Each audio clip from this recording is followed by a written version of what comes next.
So we have here the Fluke 1662 and the Fluke 1672. An upgrade, the 1672 is an upgrade from the 1662 in several functionalities. The 1662 will offer you basic functionality on several measurements, and this one will give you some additional features and also more convenient interfacing for you as an end user. You can see on the 1662 there are quite a few buttons there that will allow you to operate the unit.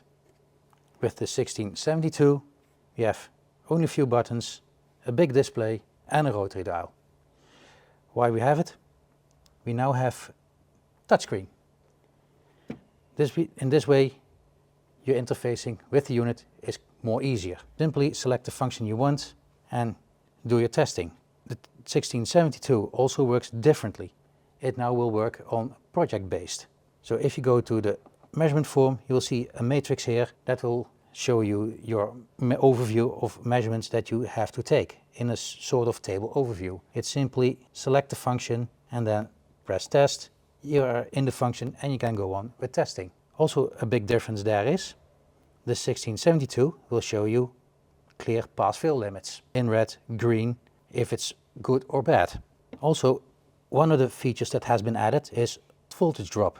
It will show you the voltage drop from the beginning to the circuit towards the end of the circuit. And that also needs to be in certain limitations. Also a difference there from the 1672 is the interface. Here you see a USB-C port, which is used for charging, for data handling. So you can create a project in the software, upload it to the 1672 and download your data into TrueTest for easy 3 clicks report creation. The 1662 never offered that. So the 1672 will offer you way more benefits, features and functionality to make your life a bit more easier.